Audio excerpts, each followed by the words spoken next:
চারটি মনে রাখলেই তোমার আর কিছু মনে রাখা লাগতেছে না।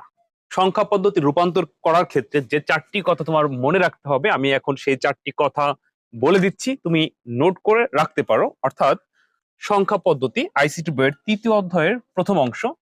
তো রূপান্তর করার ক্ষেত্রে তোমাকে চারটি কথা মনে রাখতে হবে। যেই চারটি কথা তুমি মনে রাখতে পারলে যে কোনো সংখ্যা থেকে যে কোনো সংখ্যায় রূপান্তর করতে পারবে। আমি এখন সেগুলো একদম ধরে ধরে বোঝায় বোঝায় বলে দিচ্ছি, তোমরা খাতায় নোট করে রাখবে, কাজে লাগবে। ওকে, আচ্ছা দেখো, আসতে পারে পরীক্ষায় দশমিক থেকে বাইনারিতে, দশমিক থেকে অক্টাল, দশমিক থেকে হেক্সায়।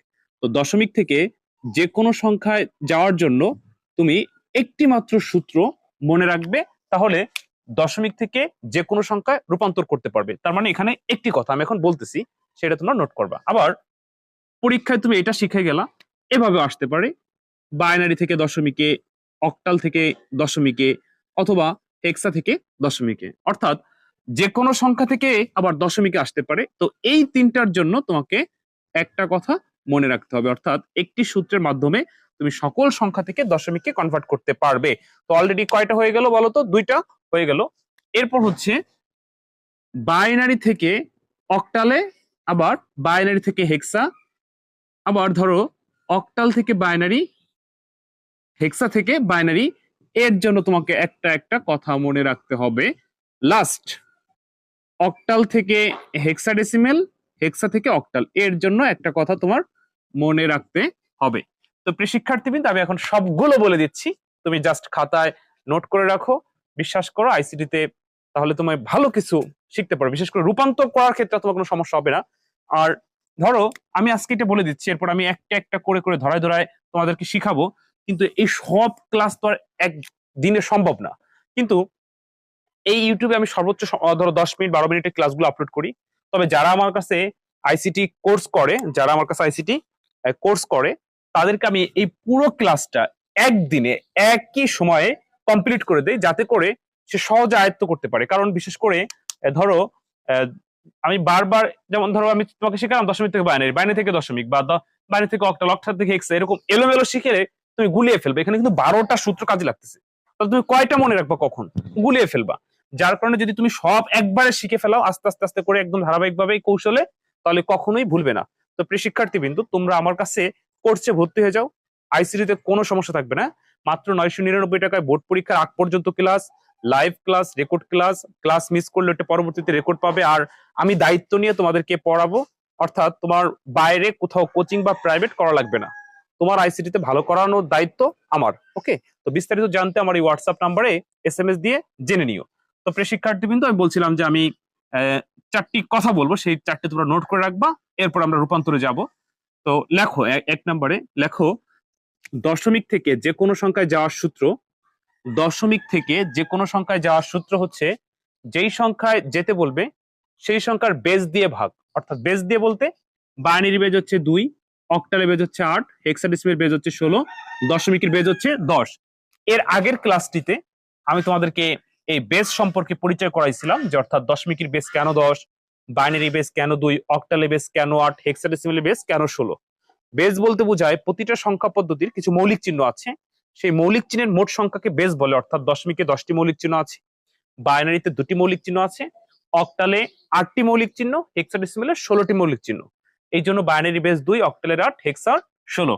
তো দশমিক থেকে যে কোনো সংখ্যায় যাওয়ার সূত্র হচ্ছে, যখন তুমি যে সংখ্যায় যাবা সেই সংখ্যার বেজ দিয়ে ভাগ। তাহলে কি করতে বলো তো? বেজ দিয়ে ভাগ কোন বেজ, যে সংখ্যায় যাব সেই সংখ্যার বেজ দিয়ে। অর্থাৎ দশমিক থেকে যে কোনো সংখ্যায় যাওয়ার সূত্র হচ্ছে, যে সংখ্যায় যাবা সেই সংখ্যার বেজ দিয়ে ভাগ।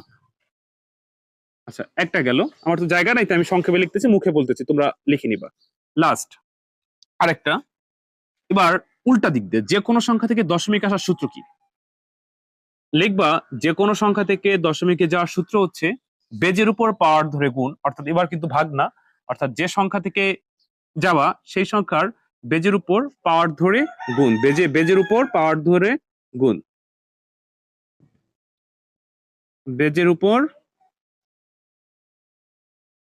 পাওয়ার ধরে গুণ। আচ্ছা, আর উপরে আর একটা জিনিস বলে রাখি, ওই যে দশমিক থেকে যে কোনো সংখ্যায় যাওয়ার সূত্র হচ্ছে পূর্ণ সংখ্যা থাকলে ভাগ দিবা, আর ভগ্নাংশ থাকলে গুণ করবা, ঠিক আছে?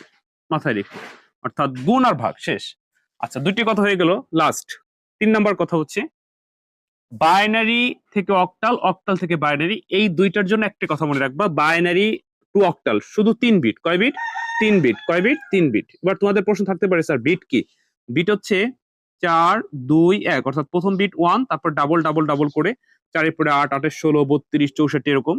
তো তোমার শুধু মনে রাখতে হবে এই 3 বিট। এই 3 বিট মনে রাখতে পারলে বাইনারি এবং অক্টাল, অর্থাৎ বাইনারি থেকে অক্টাল, অক্টাল থেকে বাইনারি কনভার্ট করতে পারবে। আচ্ছা, গেল। এরপরে বাইনারি আর হেক্সা আসা যাওয়া। লাস্ট, বাইনারি এবং হেক্সা আসা যাওয়া শুধু মনে রাখবা 4 বিট। কয় বিট? 4 বিট। 8 4 2 1, অর্থাৎ এই 4 বিটের সাহায্যে তুমি বাইনারি আর হেক্সা আসা যাওয়া করতে পারবে। আর কিছু মনে রাখা লাগবে না, শুধু মনে রাখবে 4 বিট। তো দেখো, অলরেডি আমরা 4টা সূত্র শিখে গেলাম। লাস্ট, অক্টাল আর হেক্সা আসা যাওয়া কিভাবে, মানে অক্টাল থেকে হেক্সা, হেক্সা থেকে অক্টালে যাবো কিভাবে? অক্টাল আর হেক্সাডেসিমেল সরাসরি আসা যায় না, তার মানে এই 4টি মনে রাখলেই তোমার আর কিছু মনে রাখা লাগতেছে না। তো কি কি বলছি? যে কোনো দশমিক থেকে যে কোনো সংখ্যায় যাওয়ার সূত্র, যে সংখ্যায় যাবা সেই সংখ্যার বেজ দিয়ে ভাগ, ভগ্নাংশ থাকলে গুণ, যে কোনো সংখ্যা থেকে দশমিকে যাওয়ার সূত্রকে বেজের উপর পাওয়ার ধরে গুণ, বাইনারি আর অক্টাল আসা যাওয়া সবসময় কয় বিট? 3 বিট। বাইনারি আর হেক্সাডেসিমাল আসা যাওয়া কয় বিট? সবসময় 4 বিট। আচ্ছা, এবার তাহলে অক্টাল আর হেক্সা, অক্টাল আর হেক্সা সরাসরি আসা যায় না। তো তোমাদের ভিতর প্রশ্ন থাকতে পারে, স্যার আপনি বললেন সরাসরি আসা যায় না, কিন্তু আমরা তো দেখি যে অনেক সময় আমাদের পরীক্ষার হলে অক্টাল থেকে হেক্সা, হেক্সা থেকে অক্টাল কনভার্ট বলে বহু নির্বাচনী অথবা সৃজনশীলে। তখন আমরা কিভাবে করব? এই জায়গায় একটা কৌশল ব্যবহার করবো। সেই কৌশলটা হলো কি, তুমি অক্টাল থেকে বাইনারিতে যাবা, ওই বাইনারি থেকে হেক্সা আসবা, হয়ে গেল। একই তো কথা। আবার যদি হেক্সা থেকে অক্টাল যেতে বলে, তুমি এই হেক্সা থেকে বাইনারিতে যাবা, বাইনারি থেকে অক্টাল আসবা, হয়ে যাবে। দশমিক দিয়ে গেলেও হবে, কিন্তু দশমিক দিয়ে গেলে তোমার একটু সময় বেশি লাগবে, বা অনেক অনেক স্টুডেন্ট ওটাকে কঠিন মনে করে। তো এই কারণে তোমরা এই বাইনারিকে মিডিয়া হিসেবে ব্যবহার করবা। সরাসরি যাওয়া যায় না, কিন্তু প্রথমে বাইনারিতে যাবা, সেই বাইনারি থেকে 10,000 ওইভাবে চলে আসবা। সরি। তো যাও, যেটি বলতেছিলাম যে তৃতীয় অধ্যায় সংখ্যা পদ্ধতি রূপান্তর করার ক্ষেত্রে এই 4টি কথা মনে রাখতে পারলে তুমি সকল রূপান্তর করতে পারবে। আমি এরপরে পরবর্তী যে ক্লাসগুলো, আমি একটু বুঝাই বলি, পরবর্তী ক্লাসগুলোতে একটা একটা একটা করে আমি আমাদেরকে শেখানোর চেষ্টা করবো ইনশাল্লাহ। আর যেটি বলছিলাম যে তোমরা দ্রুত আমার কোর্সে ভর্তি হয়ে যাও। বিশ্বাস করো, আইসিটি হবে তোমার সব থেকে মজার সাবজেক্ট। মানে আইসিটিতে তুমি সর্বোচ্চ নম্বর তুলতে পারবে অন্যান্য সাবজেক্টের চাইতে। বোর্ড পরীক্ষার পরে যখন রেজাল্ট দিবে, তখন আমার কথার সাথে মিলিয়ে নিও যে আসলে আমি ভুল বলছি না সত্য বলছি। বিশেষ করে যদি তুমি আমার কাছে কোর্স করো, তোমাকে আমি শতভাগ নিশ্চিত করে বলতে পারি যে তুমি সর্বোচ্চ নাম্বার পাবে, এবং সেই পাওয়ার জন্য যা যা করণীয় আমার দায়িত্ব, যে তুমি কিভাবে সর্বোচ্চ নাম্বার পাবে। তুমি যত দুর্বল স্টুডেন্ট হও না কেন, তুমি সারা বছর পড়ো নাই বা সামনে পরীক্ষায় এখন টেনশনে আছো, কিচ্ছু নাই। তুমি শুধু ভর্তি হবা, বাদ বাকি দায়িত্ব আমার, তোমাকে আমার আইসিটি শেখানোর। কিভাবে তুমি আইসিটি শিখবা সেই কৌশল আমি জানি, এবং আমার গাইড অনুসারে তুমি কাজ করবে, দেখবা যে সর্বোচ্চ নাম্বার পাবে। এবং মজার সহ, মানে খুব চাপ হবে এরকম না। লেখাপড়া হচ্ছে কি, খেলার চলে। আমি একদম মজা করে করে তোমাদেরকে বোঝাবো। বরং তুমি তো পারবেই, তুমি আরো অন্যদেরকে, মানে তোমার যে বন্ধু বান্ধব আছে তাদেরকেও তুমি শিখাইতে পারবে যে এইভাবে আইসিটি শিখতে হয়। যদি মানে আমার কথা যদি তোমার বিশ্বাস হয়ে থাকে, তাহলে এই নাম্বারে এসএমএস করে আমার সাথে যোগাযোগ করো। আইসিটি ভালো কিছু শিখতে পারবে। ওকে। তো প্রিয় শিক্ষার্থীবৃন্দ, যাই হোক, আজকের ক্লাসটি হচ্ছে তৃতীয় অধ্যায় সংখ্যা পদ্ধতির এই বেসিক নিয়ে, অর্থাৎ সূত্র নিয়ে আলোচনা করলাম। তো আশা করি তোমরা বুঝতে পারছো। তো এরপরে আমি শেখানোর চেষ্টা করবো, আর ওই যে কোর্সে ভর্তি হলে সবটা একবারে শিখাবো, যাতে করে কোনো সমস্যা না। যেমন ধরো এইচটিএমএল, তারপর হচ্ছে পঞ্চম অধ্যায়, এরকম সূত্র আকারে তোমাকে সহজ করে দিয়ে প্রথমে বেসিক কমপ্লিট করব।